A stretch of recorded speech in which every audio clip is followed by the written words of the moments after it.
Muito bom dia, seja bem-vindo ao nosso Reflexão e Vida dessa quarta-feira. Estamos aqui para mais uma vez compartilhar a poderosa e preciosa Palavra de Deus.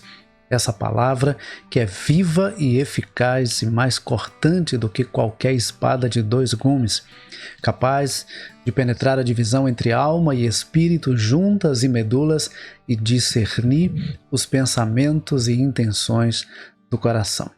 Se você que está aqui nessa manhã ainda não está inscrito no nosso canal, eu peço que você se inscreva, ative o sininho das notificações, curta esse vídeo e compartilhe com o maior número de pessoas que você puder, para que nós possamos chegar a mais pessoas com essa mensagem de fé e esperança para o seu coração, tá bom? Então eu conto com você compartilhando esse link com o maior número de pessoas que você puder.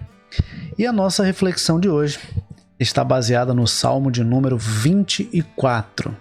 O Salmo de número 24 nos traz algumas lições preciosas, e eu quero destacar pelo menos 3 lições para a nossa vida a partir deste Salmo. Eu quero ler com você o Salmo de número 24, que nos diz assim: Ao Senhor pertencem a terra e tudo o que nela existe, o mundo e os que nele habitam, porque ele a estabeleceu sobre os mares e firmou-a sobre as correntes.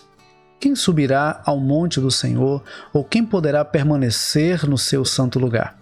Aquele que é limpo de mãos e puro de coração, que não entrega sua vida à mentira, nem jura com engano. Ele receberá uma bênção do Senhor e a justiça do Deus que lhe dá salvação. Assim é a geração dos que o buscam, dos que buscam a tua presença, ó Deus de Jacó. Levantai, ó portas, as vossas cabeças, levantai-vos, ó entradas eternas, para que entre o Rei da Glória. Quem é o Rei da Glória? O Senhor forte e poderoso, o Senhor poderoso na batalha. Erguei-vos, ó portas, erguei-vos, ó entradas eternas, para que entre o Rei da Glória. Quem é esse Rei da Glória? O Senhor dos Exércitos. Ele é o Rei da Glória. A primeira lição que eu quero destacar nesse Salmo de número 24 é que todas as coisas pertencem a Deus. Os versículos 1 e 2 nos dizem: Ao Senhor pertencem a terra e tudo que nela existe, o mundo e os que nele habitam, porque ele a estabeleceu sobre os mares e firmou-a sobre as correntes. Então, observe que o texto nos deixa claro que todas as coisas pertencem a Deus. Tudo que você olhar, tudo que você perceber, tudo que você contemplar em toda a extensão da terra foi criado por Deus, pertence a Deus. Veja, o céu, o sol, a lua, as estrelas, os animais, as águas, as terras, todas as coisas foram criadas por Deus. Inclusive, você e eu fomos criados pelo Senhor. E fomos criados pelo Senhor e, portanto, pertencemos ao Senhor. E fomos criados pelo Senhor para viver para o louvor da sua glória. Quando nós vamos para o Evangelho, nós vemos um momento em que Jesus é tentado por Satanás. Após jejuar 40 dias e 40 noites, Jesus, ali no deserto, é tentado por Satanás. E uma das tentações acontece quando o diabo leva Jesus até um lugar alto, apresenta a ele todos os reinos e todas as coisas e diz assim: tudo isso eu te darei se prostrado me adorares. Veja, o diabo é tão sagaz que ele está oferecendo a Jesus algo que não lhe pertence. O Salmo deixa claro que ao Senhor pertence a terra e tudo que nela existe. Portanto, nós precisamos aprender que todas as coisas vêm de Deus e pertencem a Deus. A própria vida que nós temos veio também de Deus e pertence a Deus, e por isso nós devemos viver da melhor maneira possível, vivendo de forma que glorifique ao Senhor.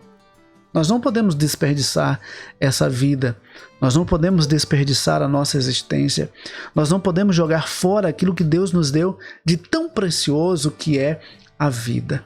Nós precisamos cuidar da nossa saúde física, emocional, espiritual.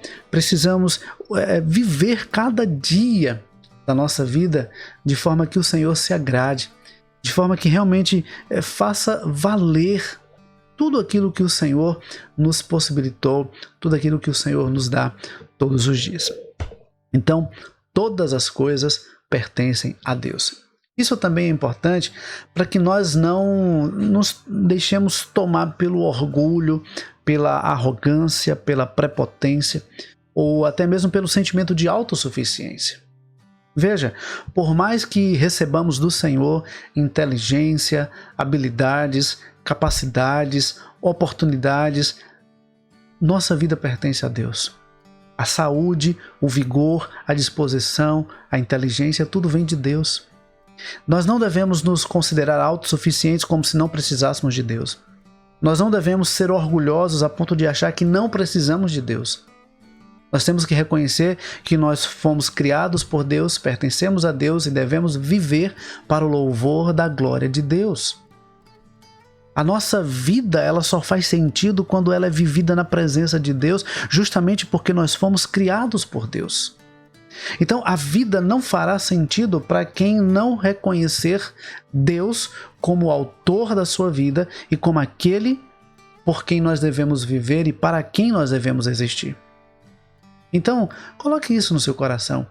Todas as coisas pertencem a Deus. A segunda lição, o segundo destaque que eu quero fazer está exatamente no versículo 3, no versículo 4, que diz assim: quem subirá ao monte do Senhor, ou quem poderá permanecer no seu santo lugar? E aí no versículo 4 ele responde: aquele que é limpo de mãos e puro de coração, que não entrega a sua vida à mentira, nem jura com engano.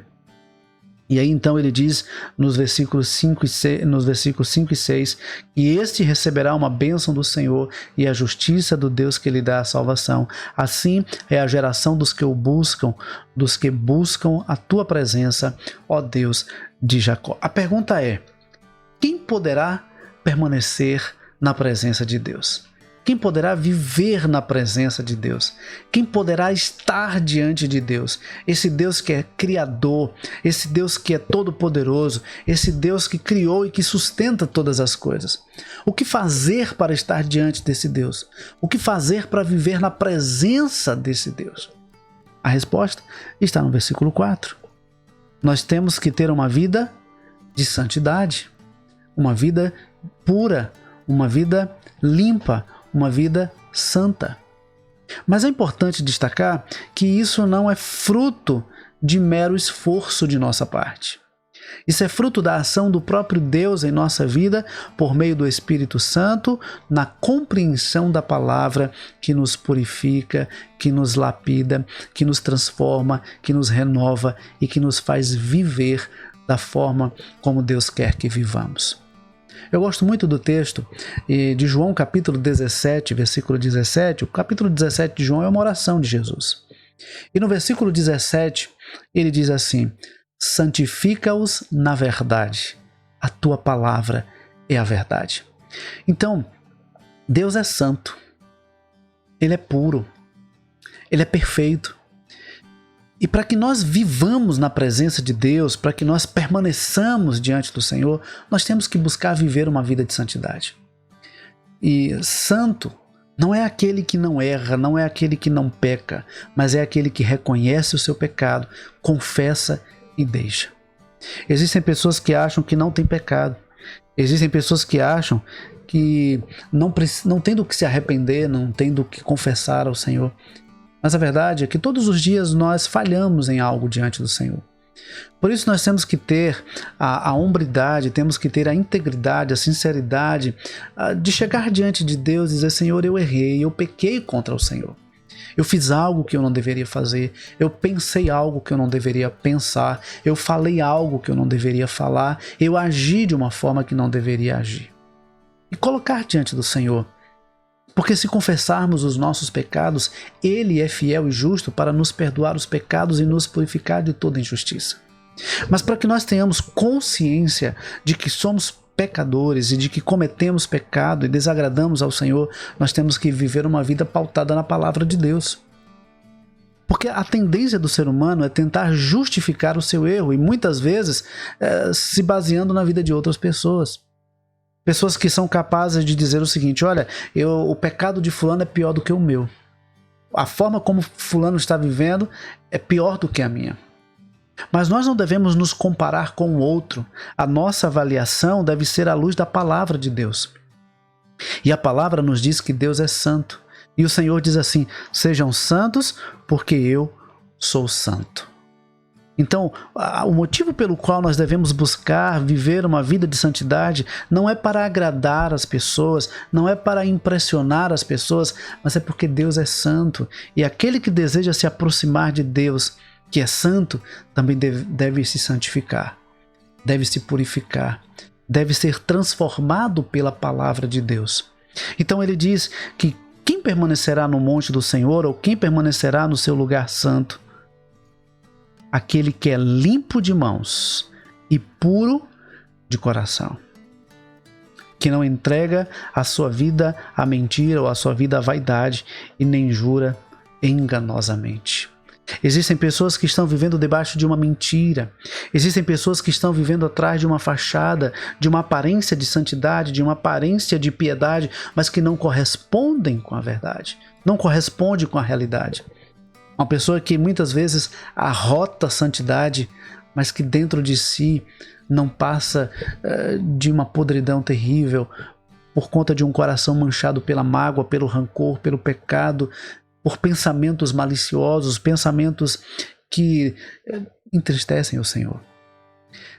Interessante que Jesus, lá no capítulo 8 de João, ele diz assim: conhecereis a verdade, e a verdade vos libertará.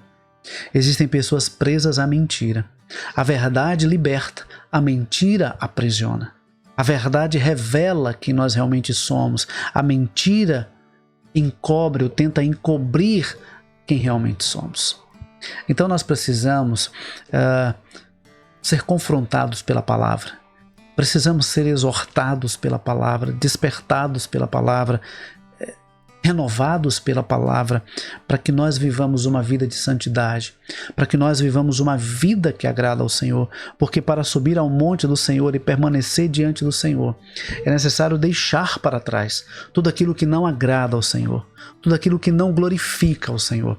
E eu pergunto para você nessa manhã, o que é que na sua vida tem te impedido de estar na presença de Deus? O que é que na sua vida tem te impedido de subir à presença do Senhor e permanecer diante dele? Talvez o sentimento de culpa, ou talvez a própria raiva, a própria mágoa, o próprio rancor que está dominando o seu coração. É inadmissível que uma pessoa diga estar servindo ao Senhor e permita que o seu coração esteja tomado pela raiva, pela mágoa, pelo rancor, pelo ressentimento de algo que lhe aconteceu no passado. É inadmissível que alguém diga estar servindo ao Senhor e tenha o seu coração maculado por um desejo de vingança, por um desejo de ver o outro se dando mal, por o desejo de ver o outro pagando com a própria vida ou pagando pelo erro que cometeu. Queridos, nós precisamos entender o seguinte: as nossas ações, elas são movidas pelos nossos pensamentos, que geram sentimentos. Por isso que nós devemos tratar as nossas emoções, os nossos pensamentos, os nossos sentimentos, para que as nossas ações reflitam a santidade de Deus, para que as nossas ações reflitam aquilo que a palavra diz que nós devemos ser e aquilo que a palavra diz que nós devemos fazer. Portanto, para subirmos ao monte do Senhor e permanecermos em sua presença, é necessário termos um coração puro, mãos limpas, uma vida íntegra diante do Senhor. Mas a terceira coisa que eu quero destacar nesse texto é sobre a majestade de Deus. Está nos versículos 7 a 10, quando o texto diz: levantai, ó portas, as vossas cabeças, levantai-vos, ó entradas eternas, para que entre o Rei da Glória. Quem é o Rei da Glória? O Senhor forte e poderoso, o Senhor poderoso na batalha. Erguei-vos, ó portas, erguei-vos, ó entradas eternas, para que entre o Rei da Glória. Quem é esse Rei da Glória? O Senhor dos Exércitos. Ele é o Rei da Glória. É indiscutível que Deus é majestoso. Deus é majestoso. Ele criou, ele sustenta e ele reina sobre o universo. Mas a minha pergunta para você nessa manhã é se Deus tem reinado no seu coração. É se Deus tem realmente encontrado lugar no seu coração para reinar, para conduzir e para realmente fazer com que a sua vida seja aquilo que Ele quer que seja. Levantai, ó portais eternos, levantai, ó cabeças, ergam-se para que entre o Rei da Glória. E talvez o que o Senhor está dizendo nessa manhã é: abra o seu coração para que eu possa reinar. Abra o seu coração para que eu possa ser rei. Eu já ouvi pessoas orando, dizendo assim: Pai, reina na nossa casa. Senhor, reina na minha família, reina no meu casamento, reina, Senhor, em nosso meio. Deixa eu dizer uma coisa para você. Para que Deus reine na sua casa, no seu casamento, para que Deus reine no ambiente onde você está, é necessário que Ele reine no seu coração. O reino de Deus está dentro de nós, o reino de Deus está em nós. Quando a gente fala de reino, a gente fala de rei. E rei quer reinar. O rei quer reinar. E se nós entendemos que Deus é o nosso rei, Ele precisa reinar na nossa vida. Ele precisa reinar no nosso coração. Ele precisa conduzir a nossa vida. Nós precisamos estar submissos ao Rei da Glória, ao Senhor dos Exércitos, ao Deus forte, todo-poderoso e que deseja reinar no nosso coração. Portanto, todas as coisas pertencem ao Senhor. Para permanecermos, para subirmos à presença de Deus e permanecermos diante dele, precisamos viver em santidade, andar em santidade. E reconhecendo que Ele é o Rei da Glória e o Rei da nossa vida. Deus deseja reinar em nosso coração. Deus deseja conduzir a nossa vida. E não existe nada melhor do que ser conduzido pelo Senhor. Não existe nada melhor do que nos prostrarmos diante da majestade de Deus. Que Deus nos abençoe. E que essa quarta-feira seja uma quarta-feira conduzida e abençoada pelo Senhor. Que o Senhor abençoe a sua vida, a sua casa, os seus negócios e que essa quarta-feira seja uma quarta-feira de vitórias, uma quarta-feira de ricas bênçãos sobre a sua vida, mas que, sobretudo, seja uma quarta-feira repleta da presença de Deus na sua vida. Que Deus nos abençoe e, se Deus nos permitir, amanhã, 6h30 da manhã, você tem um novo encontro marcado aqui no Reflexão em Vida. Compartilhe essa live, compartilhe o link desse programa com o maior número de pessoas que você puder, para que outras pessoas também sejam abençoadas pela palavra de Deus. Deus abençoe, forte abraço e até amanhã, se Deus quiser.